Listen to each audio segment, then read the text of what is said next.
पक्ष है कि शंकराचार्य, प्रथम पक्ष जो है कि शंकराचार्य परंपरा का स्वर्णिम इतिहास। तो स्वर्णिम इतिहास तो अगर हम देखें भगवान शंकराचार्य की परंपरा का 2500 वर्ष पूर्व से पहले जो भारत की स्थितियां थीं वो ऐसी थीं कि वाद विवाद, तर्क वितर्क, कुतर्क, मतभेद, गृह युद्ध की स्थितियां थीं। अनेकानेक पंथ हो गए थे और वो विस्तार प्रयोजन सिद्धि हेतु तरह तरह की भ्रांति भ्रम संशय फैला रहे थे, वेदों की निंदा विरोध और खंडन का मार्ग अपना रहे थे। और जो विधर्मी थे उन्होंने वैदिक धर्म की जड़ें हिला के रख दी थी। देवताओं ने भगवान सदाशिव से प्रार्थना करी कि आपको कलयुग में, आपके कलयुग में अवतार का समय आ गया है, आप अवतार धारण करें। भगवान सदाशिव ने, कहना चाहिए ना कि कलयुग के प्रथम चरण में ईस्वी सन से 507 वर्ष पूर्व केरल के काल्टी नामक ग्राम में पंडित शिवगुरु भैरव दत्त और भगवती सती आर्यांबा के घर में नंबूदरी ब्राह्मण कुल में अवतार धारण किया और उनका प्राकट्य हुआ वहाँ पर। उसके बाद में भगवान शंकराचार्य का 5 वर्ष की आयु में उपनयन संस्कार हुआ। उसके बाद में वो वैदिक गुरुकुल चले गए। वैदिक गुरुकुल से वो 4 वेदों में निष्णात, पारंगत, सिद्धहस्त और कौशल संपन्न, प्रवीण, निपुण और दक्ष होकर लौटे। अष्टवर्षे चतुर्वेदी, है ना, चतुर्वेदष्टमे वर्षे ये भी कहा जाता है। तो वो 4 वेदों में पारंगत होकर घर लौटे। माता की सेवा करने लग गए। माता से उन्होंने संन्यास पथ पर प्रयाण करने के लिए आज्ञा मांगी। माता ने उन्हें आज्ञा प्रदान करी। उन्होंने 8 वर्ष की आयु में संन्यास पथ पर प्रयाण किया। उसके बाद में 9 वर्ष की आयु में उन्होंने ओंकारेश्वर में श्री गोविंद पादाचार्य जी से नर्मदा के तट पर संन्यास की दीक्षा ली। दीक्षित, शिक्षित, प्रशिक्षित हुए वो। उसके बाद गोविंद पादाचार्य जी के सानिध्य में उन्होंने ब्रह्मसूत्र, उपनिषद प्रस्थान, वेद, वेदांग, श्रीमद् भगवद गीता आदि का विधिवत अध्ययन किया और गुरु की आज्ञा को शिरोधार्य करके वो काशी पहुँचे। काशी में उन्हें भगवान विश्वनाथ ने भव्यतम स्वरूप में दर्शन दिया, चतुर्भुज रूप में दर्शन दिया भगवान विश्वनाथ ने साक्षात। और भगवान विश्वनाथ ने 4 हाथों में 4 वेद धारण कर रखे थे और भगवान विश्वनाथ ने भगवान शंकराचार्य को आज्ञा दी कि इन 4 वेदों की रक्षा के लिए भारत की 4 दिशाओं में 4 आम्नाय पीठों की स्थापना करनी है और की जाए।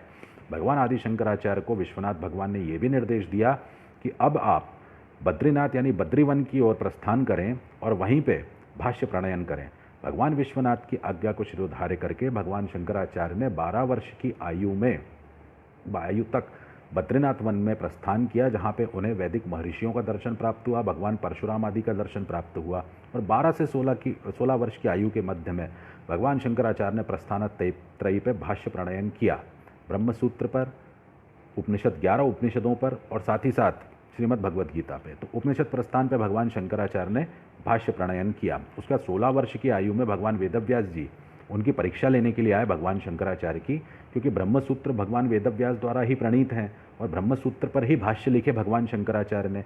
तो भगवान शंकराचार्य ने जो भाष्य लिखा उसका तात्पर्य देखने के लिए और उसके तात्पर्य का परीक्षण करने के लिए और भगवान शंकराचार्य की परीक्षा लेने के लिए वेदव्यास जी आए एक वादुदक ब्राह्मण के रूप में, और आते के साथ ही उन्होंने ब्रह्मसूत्र के ऊपर प्रश्न करना आरंभ करे भगवान शंकराचार्य से। वो प्रश्नोत्तरी चलती रही और 7 दिन हो गए वो शास्त्रार्थ के रूप में आ गई।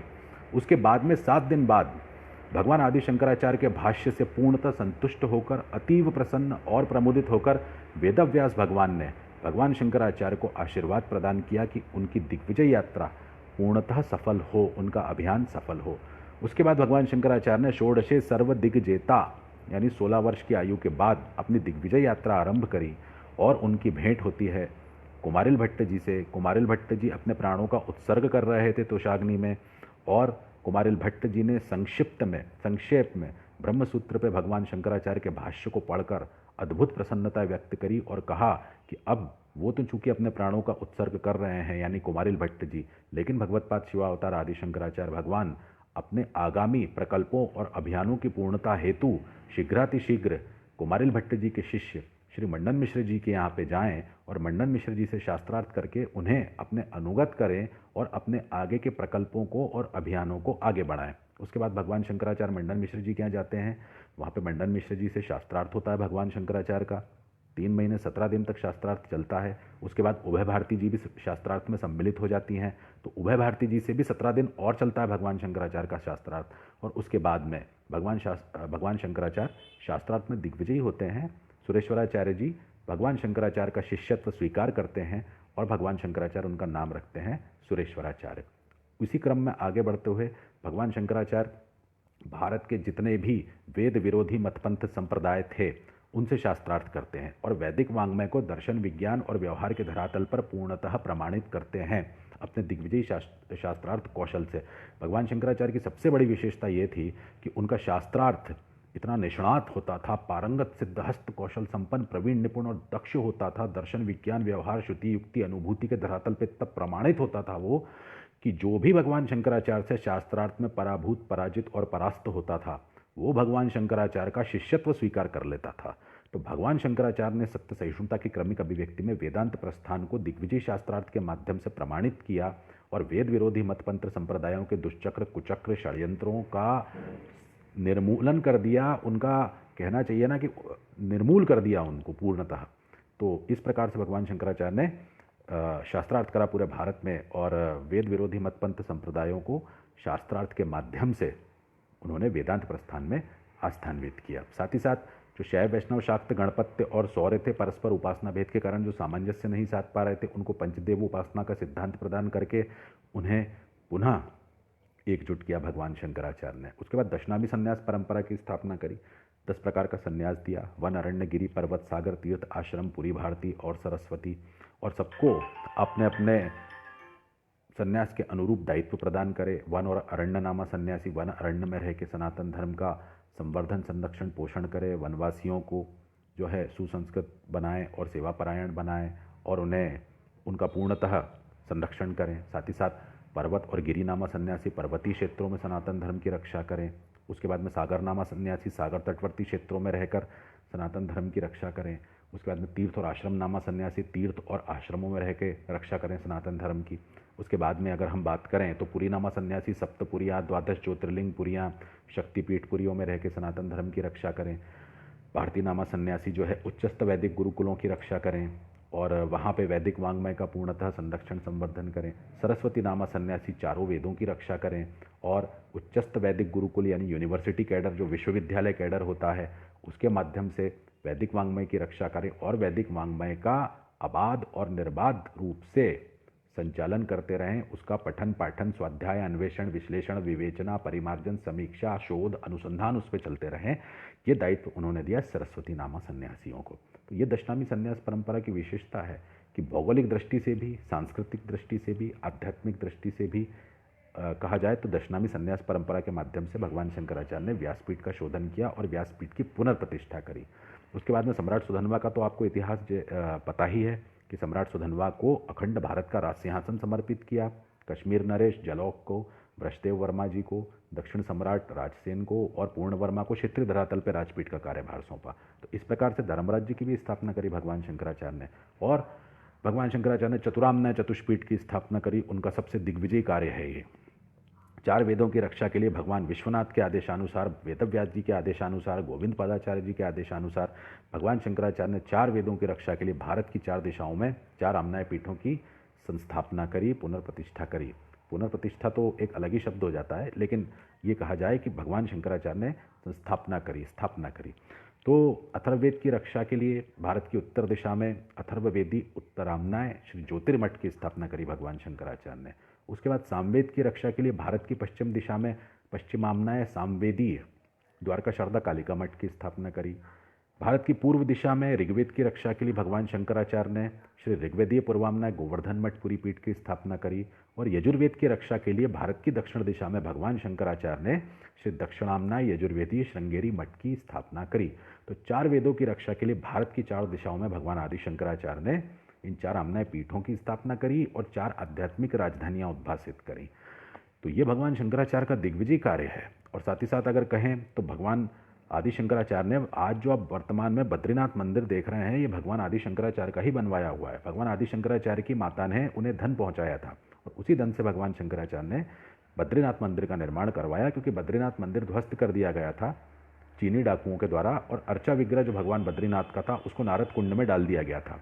भगवान शंकराचार्य ने 3 बार नारद कुंड में डुबकी लगाई और भगवान बद्रीनाथ के अर्चा विग्रह को समुद्रत किया और जो भगवदालय का निर्माण, बद्रीनाथ मंदिर का निर्माण करवाया था भगवान शंकराचार्य ने, उसमें अपने चिन्मय कर कमलों से भगवान बद्रीनाथ को पुनर्प्रतिष्ठित किया भगवान शंकराचार्य ने। उसके बाद में द्वारकाधीश मंदिर जीर्ण शीर्ण जर्जर हो गया था।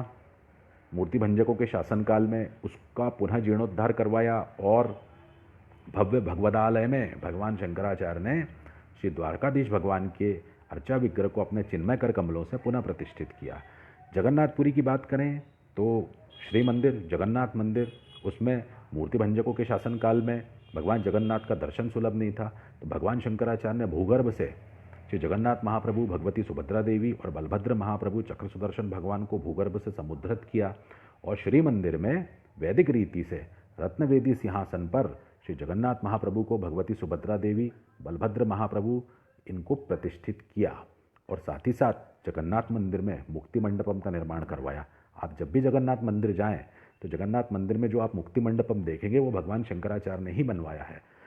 और इसके बाद भगवान शंकराचार्य कांची जाते हैं तो वहाँ पे भगवती कामाक्षी देवी के अर्चा विग्रह की स्थापना करते हैं, श्री चक्र की स्थापना करते हैं, तिरुपति मंदिर में जन आकर्षण यंत्र की स्थापना करते हैं, नेपाल की 1 वर्ष की यात्रा करते हैं भगवान शंकराचार्य, तो वहाँ पे चैत्य रूप में परिवर्तित कर दिए गए श्री पशुपतिनाथ जी की वैदिक रीति के अनुसार पुनः प्राण प्रतिष्ठा और पुनर्संस्थापना करते हैं भगवान शंकराचार्य।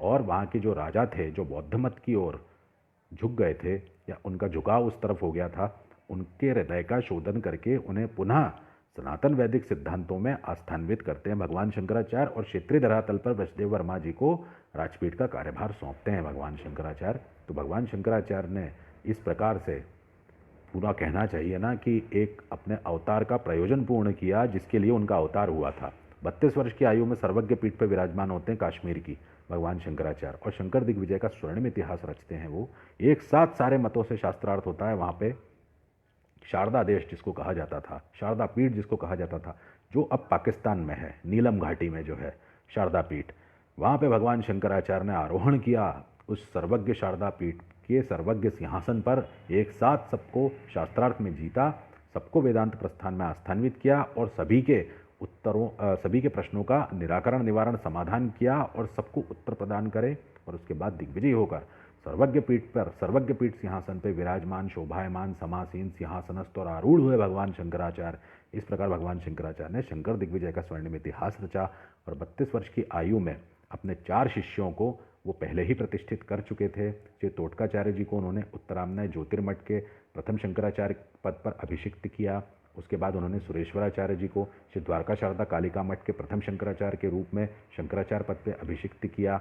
पद्मपादाचार्य जी को उन्होंने ऋग्वेदीय पूर्वामनाय गोवर्धन मठ पुरी पीठ के शंकराचार्य पद पर प्रथम शंकराचार्य के रूप में अभिषिक्त किया और श्री हस्तमलकाचार्य जी को उन्होंने दक्षिणामनाय यजुर्वेदी श्रृंगेरी मठ के शंकराचार्य पद पर प्रथम शंकराचार्य के रूप में अभिषिक्त किया। तो सबको अपने अपने दायित्व प्रदान करके, धर्मराज्य की स्थापना करके, राजपीठ का शोधन करके, व्यासपीठ का शोधन करके, व्यासपीठ की पुनर्संस्थापना करके, राजपीठ की पुनर्संस्थापना करके, व्यासपीठ और राजपीठ में सैद्धांतिक सामंजस्य साध के, दशनामी संन्यास परंपरा दे के, पंचदेवों उपासना का सिद्धांत दे के, षडमत स्थापना का सिद्धांत दे के और कहा जाए तो चतुराम्नाय चतुष्पीठ की स्थापना करके और सर्वज्ञ पीठ पर विराजमान, शोभायमान, समासीन होकर कहा जाए तो भगवान शंकराचार्य ने अपने अवतार का प्रयोजन पूर्ण किया और दिग्विजयी शास्त्रार्थ करके, भाष्य प्रणयन करके भगवान शंकराचार्य ने अपने अवतार का प्रयोजन पूर्ण करा और 32 वर्ष की आयु में निजधाम कैलाश गमन किया। भगवान शंकराचार्य के लिए शास्त्रों में स्पष्ट रूप से कहा गया है,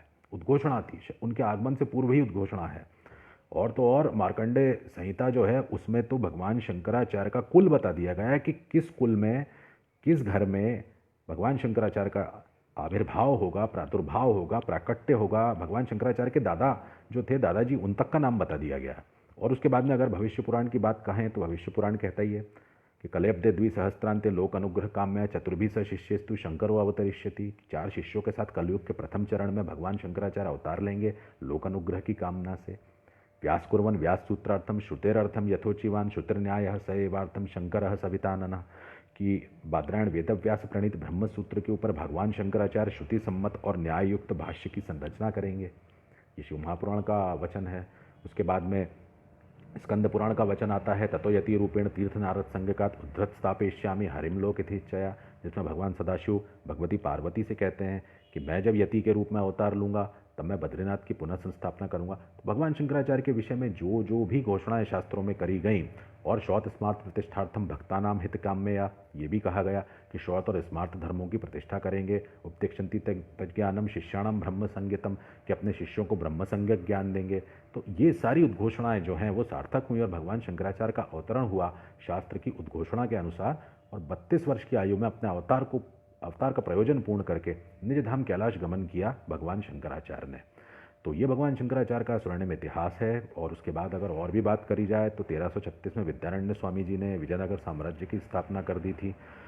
तो सनातन धर्म को स्वर्णिम काल दिए हैं शंकराचार्य परंपरा ने। शंकराचार्य परंपरा की प्रासंगिकता आधुनिक संदर्भ में, और मैं तो कहता हूँ भविष्य के भी संदर्भ में अगर बात करी जाए, तो प्रासंगिकता सदा नित्य निरंतर अनवरत रूप से सदा चरितार्थ रहनी है, सदा प्रासंगिक रहनी है। शंकराचार्य परंपरा जो है उसकी 2500 वर्ष का स्वर्णिम इतिहास आज भी कहना चाहिए ना कि चरितार्थ है, तो आगे भी भविष्य में चरितार्थ ही रहना है।